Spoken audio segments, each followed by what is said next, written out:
Syukur alhamdulillah kita kembali dipertemukan oleh Allah Subhanahu wa taala setelah tawakuf beberapa waktu berkenaan bulan suci Ramadan, dan alhamdulillah malam ini kembali kita mulai pengajian kita. Semoga kita selalu diberikan kuat istiqomah oleh Allah Subhanahu wa taala. Semoga pasca Ramadan, pasca Lebaran, pasca Idul Fitri, istiqomah kita semakin dikuatkan oleh Allah Subhanahu wa taala. Bapak, para jemaah yang dimuliakan oleh Allah, tak terasa sekarang kita sudah berada pada pertengahan di bulan Syawal. Artinya masih dalam hitungan jari kita telah melewati Idul Fitri. Masih dalam hitungan jari kita telah berpisah dengan bulan suci Ramadan. Jangan terlalu bersedih karena kita telah berpisah dengan bulan suci Ramadan. Kenapa? Karena pasti Ramadan akan kembali lagi. Betul nggak begitu? Ya. Pasti Ramadan akan datang lagi. Tapi bersedihlah kita, gitu. Khawatirlah kita ketika Ramadan itu datang lagi tahun berikutnya, kita sudah tidak ada di dunia ini lagi. Tentu kita berharap kita semua dipanjangkan umur oleh Allah Subhanahu wa taala, bisa berjumpa dengan Ramadan berikutnya. Amin ya rabbal alamin. Nah, oleh karena masih suasana di bulan Syawal, maka tidak berlebihan kalau saya mengucapkan minal aidin wal faizin kullu amin wa antum bi khair. Mohon dibukakan pintu maaf yang sebesar-besarnya. Kalau selama saya memberikan pengajian di tempat ini, memberikan khutbah Jumat, ada kata-kata saya yang salah, keterangan saya yang kira-kira menyinggung perasaan, maka saya mohon dibukakan pintu maaf yang sebesar-besarnya. Kira-kira dimaafin nggak Pak? Nah, pun sebaliknya kalau pihak Bapak ada salah, umpama kata ada salah, saya telah memaafkannya sebelum kata maaf itu terlontar dari kedua bibir para jemaah sekalian.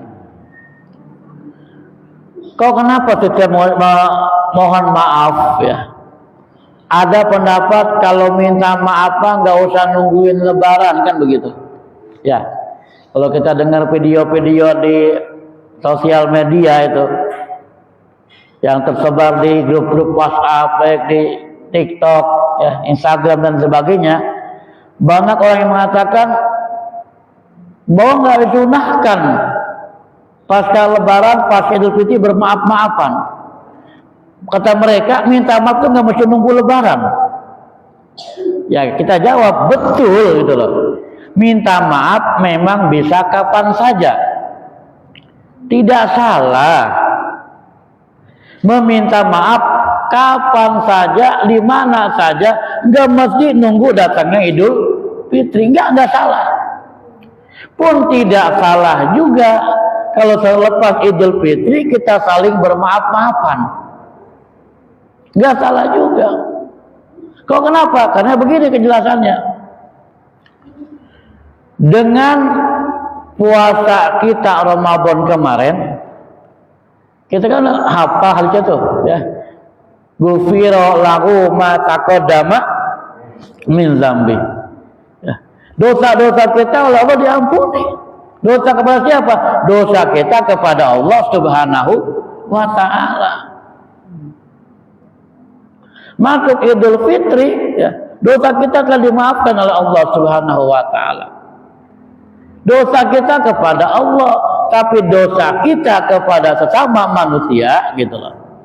Dosa anak sama orang tuanya, dosa suami kepada istri pun sebaliknya ya. Dosa kita sama teman-teman, teman di kantor, teman main, tetangga dan lain sebagainya belum dimaafkan sebelum kita meminta maaf kepada orang yang bersangkutan gitu loh.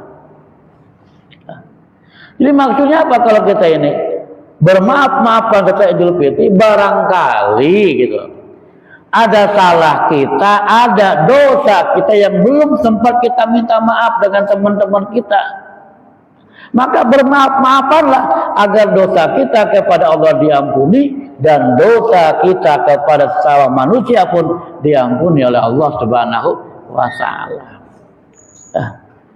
Jadi memang benar gitu loh. Minta maaf gak mesti nunggu lebaran. Tapi pun tidak salah kalau pasca lebaran kita saling bermaaf-maafan di antara kita. Ada lagi budaya tuh. Jadi kita kan ada acara halal bihalal biasanya ya. Ada kelompok apa di mana ada halal bihalal setelah Ramadan, setelah lebaran ini kan. Nah, dikatakan lagi oleh mereka, apa itu? Di Islam nggak ada acara halal bihalal gitu kan ya. Ya betul gitu loh. Halal bihalal itu adalah bid'ah. Nggak ada tuntunan dari Rasulullah. Nah, kita jawab juga, halal bihalal memang berasal dari bahasa Arab yang di Arab sendiri nggak ada halal bihalal. Itu budaya Indonesia. Jadi salah kalau kita menghantam halal bihalal itu dikatakan bid'ah, dikatakan nggak ada tuntunan. Kenapa? Sebab halal bihalal itu bukan syariat. Paham Pak? Halal bihalal itu bukan syariat, itu budaya gitu. Disalah kalau kita mengatakan halal bihalal itu bid'ah gitu. Itu bukan syariat kok. Kok kenapa kita ada budaya halal bihalal? Ya itu tadi maksudnya mah gitu loh. Kalau kita umpamanya karena kesibukan kita masing-masing umpamanya ya, karena kesibukan kita masing-masing bikin acara pada jam tertentu, hari tertentu, waktu tertentu, tempat tertentu kita kumpul. Apakah dari sama-sama perantauan, apakah dari kantor dan sebagainya. Kita saling bermaaf-maafan, maksud saling halal menghalalkan. Intinya mah saling silaturahmi itu loh. Nah, silaturahminya adalah perintah. Saling maaf-maafkannya adalah perintah. Cuman di kita ada budaya dengan bahasa halal bihalal. Nah, acara halal bihalal itu bukannya syariat, itu budaya. Tapi isinya, substansinya agar kita bisa saling memaafkan di antara kita. Jika di antara kita ada salah dan dosa kepada para sahabat, kawan dan lain sebagainya. Kalau para jemaah ya, yang dimuliakan oleh Allah Subhanahu wa taala. Jadi ya berlebihan kalau mengawali pengajian ini, saya juga mohon maaf ya kepada para jemaah ya. Sebab yang namanya manusia pasti punya salah gitu loh ya. Al insan mahal hoqoi wan nisyan. Baik salah yang sengaja maupun salah yang nggak sengaja. Terkadang kan begini Pak, salah nggak sengaja itu. Kita ngomong mah nggak niat nyinggung orang gitu loh, nggak niat nyakitin orang, tapi tanpa terasa atau omongan kita rupanya ada orang lain tersinggung gitu. Paham gitu? Itu kan kesalahan yang nggak sengaja. Itu pun perlu kita minta maaf gitu loh. Walaupun kita nggak niat melakukan kesalahan, tapi tanpa kita sadari rupanya ada candaan kita sama teman ya. Walaupun kita kadang sekedar bercanda tadinya, cuma kadang canda kita suka nyelekit, kita nggak ngerasa atau orang sakit hati dengan omongan kita. Jadi kita mau bercanda kok, ya kita mau bercanda. Cuma kan orang kadang-kadang menyikapinya kalau perasaan dia lagi enak. Terkadang perasaan orang kan nggak selalu lagi enak. Barangkali dia lagi bete, ya gampang kesinggung. Kita nggak bercanda, dia marah, gitu. Ada orang bisa langsung marah, diekspresikan marahnya. Ada dia tetap senyum, cuman hatinya sakit. Ini yang bahaya Pak. Nah, Yang kita nggak tahu menyakiti hati orang, padahal orang itu tersakiti dengan ucapan kita. Apalagi maaf nih, kalau bercandanya sekadang suka bercanda fisik. Saya sering bilang, jangan pernah bercanda dengan kekurangan fisik orang lain. Sangat boleh jadi menyenangkan bagi kita, tapi belum tentu bagi orang yang kita bercandai tersebut. Soalnya kalimatnya, jangan pernah bercanda dengan kekurangan fisik orang lain, sangat boleh jadi menyenangkan bagi kita, tapi belum tentu dengan orang itu. Kita kan kadang-kadang kalau bercanda orang kekurangan fisiknya kita katain, kita bully, kan begitu ya. Walaupun niatnya kita bukan menghina, niatnya bercanda ya. Tapi orang kan kadang-kadang walaupun mulutnya senyum, hatinya kadang-kadang sakit. Nah ini yang perlu kita minta maaf, yang tanpa kita sadari ini salah-salah kita ya, dengan apa? Teman-teman kita, salah-salah kita dengan sahabat kita, baik yang sengaja maupun tidak disengaja. Nah, Bapak para jemaah yang dimuliakan oleh Allah Subhanahu wa taala. Dan memang maaf ya, meminta maaf itu berapa? Ya. Minta maaf itu berat, dan memberikan maaf itu jauh lebih berat lagi. Soalnya kalimatnya, meminta maaf itu berat,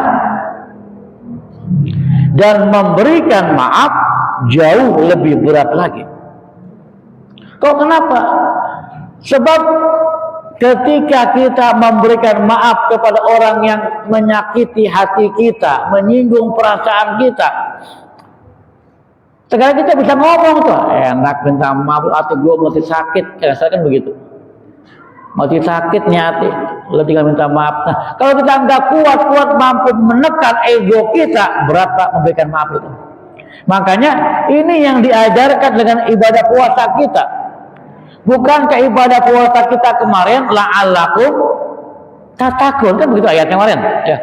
Ya ayyuhalladzina amanu kutiba alaikumus shiyam kama kutiba alal ladzina min qablikum la'allakum tattaqun. Agar menjadi orang yang bertakwa gitu loh. Nah, dan di antara ciri orang yang bertakwa ya, lihat Al-Imran ayat 34 ya, ialah wal qadimina la ghaiza wal afina anin nas. Nah, ini yang kita ditempat dengan Ramadan kemarin, Pak. Di antara ciri orang bertakwa ialah wal qadimina la ghaiza, orang yang mampu menahan amarahnya. Bukannya nggak punya marah gitu, bukannya nggak punya emosi gitu. Dia punya amarah, tapi dia mampu menekan dan menahan amarahnya. Ini hanya orang-orang yang tangguh yang bisa. Inilah baru jagoan yang mampu menahan amarahnya. Jadi jagoan itu Pak bukan orang yang punya ilmu yang sakti gitu loh, bukan ilmu pencak silat, bukan gitu, bukan itu makna jagoan hakiki. Selama ini kan kita bilang orang jagoan itu jagoan yang punya ilmu kebal, kan begitu ya, punya ilmu-ilmu yang hebat ya, bukan itu loh, punya ilmu pukul, bukan itu, tapi yang hebat itu, yang jago itu dia yang mampu menahan amarahnya. Padahal dia mampu untuk melampiaskan amarahnya, tapi dia mampu menahannya. Wal qadimina la ghaiza, orang-orang yang mampu menahan amarahnya. Dan ini bisa ditempa dengan puasa Ramadan kemarin. Ya, ciri orang bertakwa diantaranya wal qadimina la ghaiza, dia mampu menahan amarahnya. Subhanallah ya. Ya, saya pun perlu berlatih ya, kita perlu berlatih ya. Tapi dengan begini kan saya tidak mengingatkan khususnya pada diri saya sendiri gitu loh ya. Sebab kita pasti punya, manusia punya nafsu, punya amarah. Nah, kita belajar daripada Rasulullah, belajar dari para sahabat. Lihat Rasulullah ya. Bukan tidak punya marah, tapi mampu menahan amarahnya. Pernah ada riwayat, nah, ketika beliau Rasul hendak hijrah, itu dikejar oleh seorang kafir yang bernama Suraqah, ya, sambil menunjukkan pedang, ingin membunuh Rasulullah, mengejar dari belakang. Tapi begitu hendak sampai, kaki kudanya terperosok hingga Suraqah terguling-guling. Ya. Apa yang terjadi? Ternyata Suraqah pun dengan mudahnya dia maafkan Rasulullah Sallallahu Alaihi Wasallam. Imam Ali, ya, pernah ada riwayat begini. Terjadi satu pertarungan antara Imam Ali dengan kafir, ya, duel. Itu dengan pedangnya yang benar pedang Zulfaqar, ya. Pedang Imam Ali itu Zulfaqar. Bertanduk, mempunyai dua tanduk gitu ya. Bercabang dua pedangnya itu. Ini yang diplesetin nama Umairah menjadi Zulfikar, ya. Itu artinya Zulfaqar, ya. Nah, perang bertanding dengan orang kafir. Itu ketika Imam Ali hendak menebaskan pedang ke si kafir, spontan si kafir meludahi wajah Imam Ali. Ludahi wajahnya. Merah, padam, ya, marah Imam Ali itu. Karena wajahnya diludahin. Tapi apa yang terjadi? Begitu wajah Imam Ali diludahi oleh si kafir, itu pedang yang tinggal sekali tebas aja, putus leher si kafir, itu nggak jadi. Diurungkan itu. Nggak jadi ngebunuhnya. Dia si kafir nanya, "Ya Ali, kau tadi begitu bernafsu ingin membunuh aku. Mengapa setelah aku ludahi wajahmu kau nggak jadi bunuh aku?" Apa kata Imam Ali? "Hai kafir, tadi aku hendak membunuhmu lillahi kalimatilah, semata-mata untuk menegakkan agama Allah, semata-mata untuk membela agama Allah. Tapi ketika kau ludahi wajahku, timbul amarah di hatiku. Dan aku tidak mau membunuhmu dalam keadaan marah." Subhanallah. Ini Imam Ali Pak, lagi orang diludahin gak jadi kebunuh. Coba kalau model kita gitu loh. Lagi berantem, tinggal nonjok, muka kita diludahin, apa kira-kira? Habis urusan Pak Haji, ya. Habis itu urusannya. Nah, ini contoh walaqajimin ala ghaiza. Orang yang mampu menahan amarahnya, mampu menahan emosinya. Dan ini adalah ciri orang yang bertakwa yang didapatkan diantaranya dari pelaksanaan ibadah puasa Ramadan kemarin. Apalagi wal afina anin nas. Bukan hanya wal qajimin ala ghaiza. Bukan hanya dia mampu menahan amarah, tapi wal afina anin nas, dan dia mampu memaafkan manusia. Mampu memaafkan kesalahan orang lain, orang yang menyakiti hatinya, menyinggung perasaannya, ya, merusak nama baiknya, membongkar aib-aibnya di masyarakat, ya. Nggak gampang kita bisa memaafkan itu, ya. Makanya mudah-mudahan kita termasuk orang-orang yang tangguh, ya, yang bisa meminta maaf dan bisa memberikan maaf.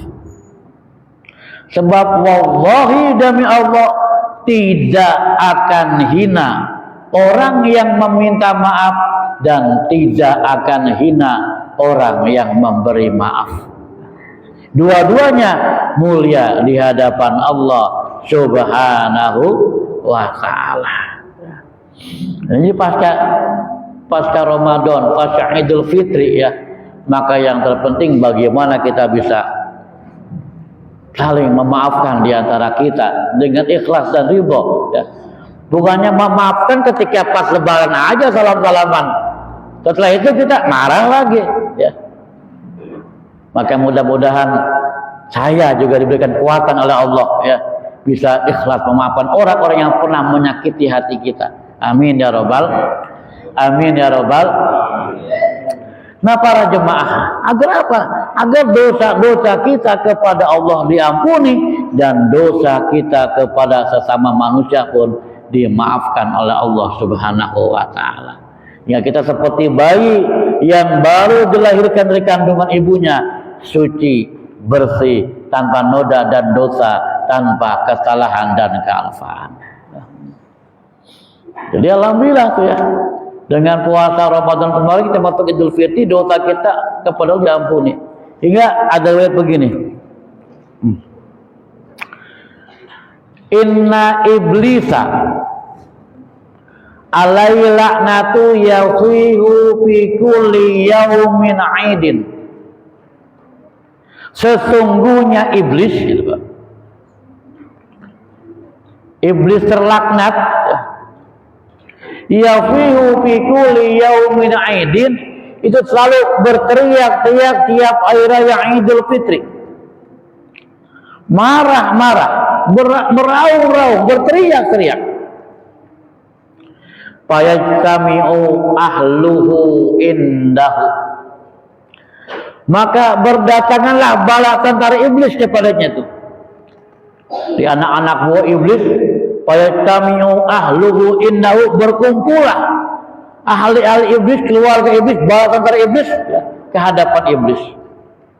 Fayaquluna, seraya mereka berkata, apa kata bala tentara iblis? Ya sayyidana, man aghdabaka inna nukassiruhu. Hai pimpinan kami, hai junjungan kami, man aghdabaka, siapa yang membuat Anda marah-marah, meraung-raung, berteriak-teriak seperti ini? Inna nukassiruhu, pasti mereka akan kami hancurkan. Kata siapa tuh? Kata bala tentara iblis. Fayaqulu, maka iblis pun akan menjawab. Apa kata iblis? La syai'a, tidak apa-apa. Walakin Allah ta'ala qad ghafara li hadhil ummati fi hadzal yaum. Akan tetapi kata iblis, yang membuat saya marah, berteriak-teriak semacam ini pada hari ini, kata iblis, maksudnya 1 Syawal saat itu, Idul Fitri, Allah telah mengampuni dosa-dosa umat manusia seluruhnya. Tiap hari kita goda mereka, tiap hari kita rayu mereka agar bermaksiat kepada Allah, tapi oleh karena mereka telah selesai puasa Ramadan, nah gitu, mereka berada pada 1 Syawal, Allah telah mengampuni dosa-dosa mereka semuanya. Itu yang bikin saya marah. Kemudian iblis bikin ultimatum, fa'alaikum antashguluhum bil lazat wa syahwat wa syurbil khamr hatta yaghdabahumullah.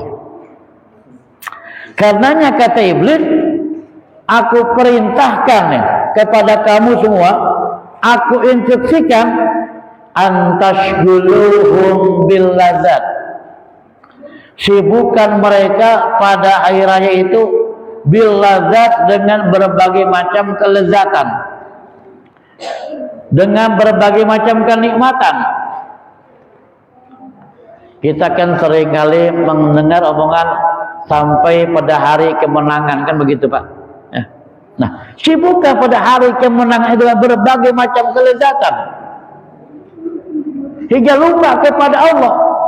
Lezatnya makanan, lezatnya pakaian dan seterusnya, bahkan lezatnya suasana Idul Fitri, banyak maafnya ya. Orang kadang-kadang, dulu saya pernah lihat tuh, ada konser kemenangan ya. Maksudnya setelah sampai hari kemenangan tuh Lebaran ya, setelah Ramadan mereka bikin konser kemenangan judulnya. Tapi dalamnya apa? Terdapat joget-joget, pergaulan antara yang bukan mahramnya ya, perbuatan-perbuatan kemaksiatan di dalamnya. Nah, judulnya konser kemenangan. Mereka menikmati kemenangan itu, tapi dengan cara yang salah, kenikmatan kelezatan kemenangan yang akhirnya Allah murka kepada mereka.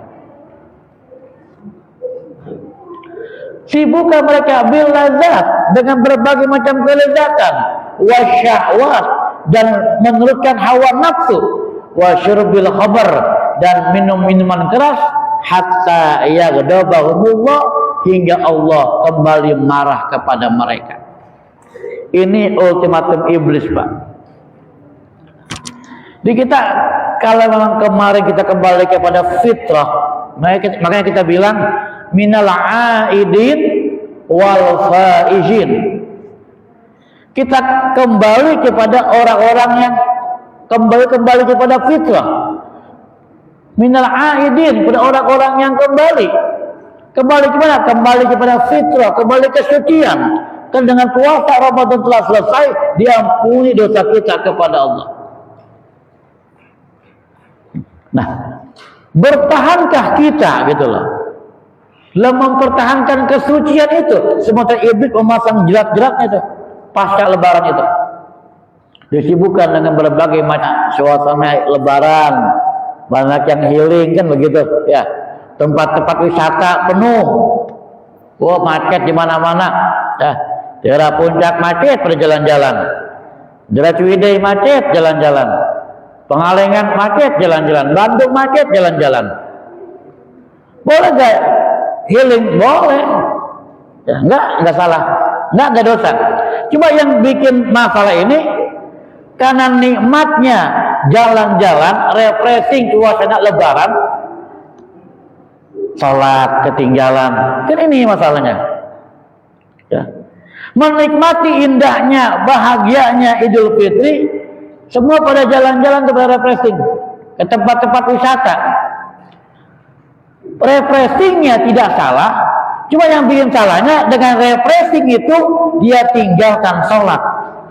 Alasan capek lah, alasan celananya kotor lah, alasan macet lah, dan seterusnya, hingga karena kenikmatan dia ingin jalan-jalan pasca lebaran, tak serasa dia masuk jebakan-jebakan iblis, hingga Allah yang tadinya kita sudah dimuliakan, diampuni, Allah kembali marah dan murka kepada kita.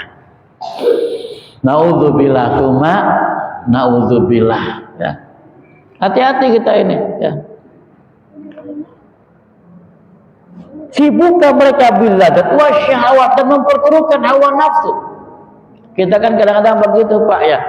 Kita ini lagi Ramadan, jangankan dengan yang haram, yang halal lagi kita nggak berani tuh, lagi Ramadan.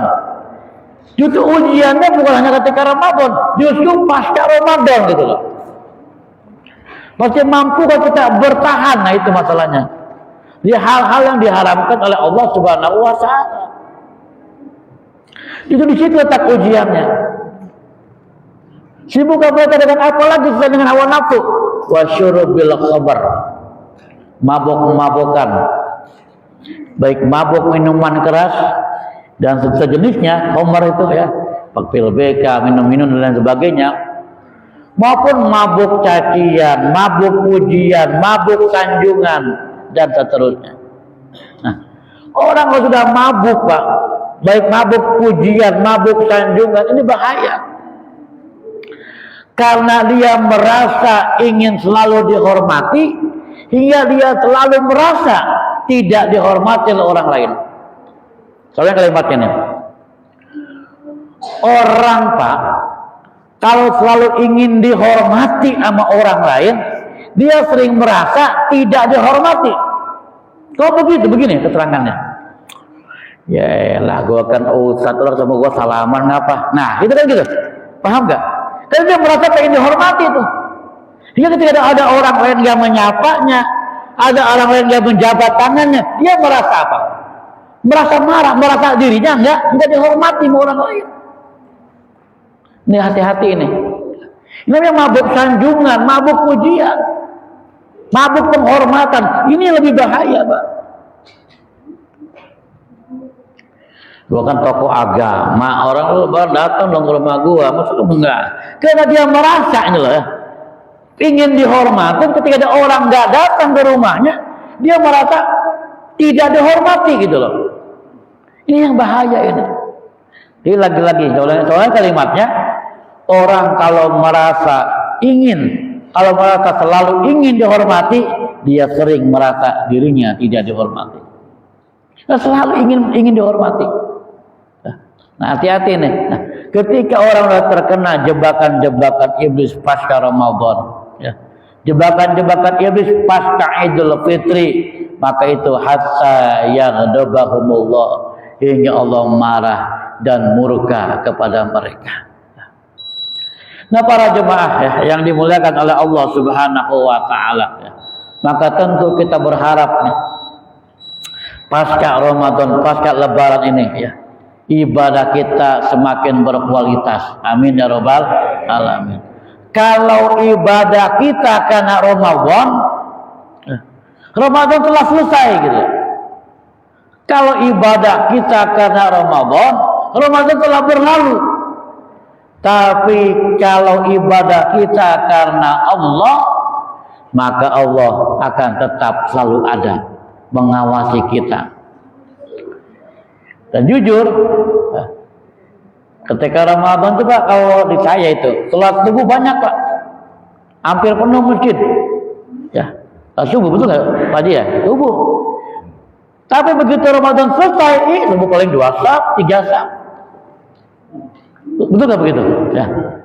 Ya enggak. Nah, lagi saya kalimatnya, kalau ibadah kita karena Ramadan telah selesai. Tapi kalau ibadah kita karena Allah akan tetap ada. Nah, kita berharap nih, minimal ada asarnya loh, ada bekasnya ibadah kita pada bulan suci Ramadan kemarin.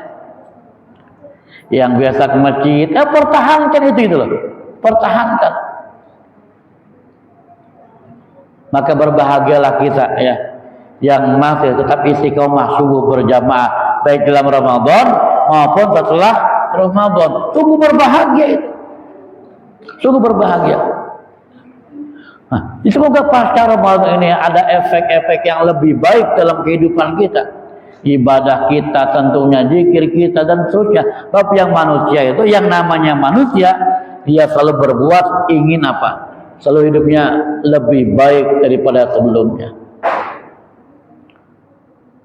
Orang yang beruntung kan orang yang semacam itu Pak, yang hari ini lebih baik daripada hari kemarin, yang hari ini lebih utama, lebih indah, lebih dekat kepada Allah daripada hari-hari yang sebelumnya.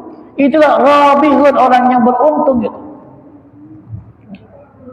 Usia bertambah, hari bertambah ya. Tapi ketika iman gak bertambah, ibadah gak bertambah, yakin gak bertambah, maka jujur kita akan menjadi khasirun, akan menjadi orang-orang yang merugi. Nah, dari saya. Baik, udah bisa rupanya ya. Saja barangkali intinya pasca Ramadan, pasca Idul Fitri, kita bisa saling memaafkan di antara kita agar dosa kita kepada Allah diampuni dan dosa kita kepada sesama manusia diampuni, hingga kita seperti bayi yang dilahirkan dari kandungan ibunya, suci, bersih, tanpa noda dan dosa. Dan semoga ibadah-ibadah Ramadan kita berbekas di hati kita, hingga kita semakin dekat kepada Allah Subhanahu wa taala. Amin ya rabbal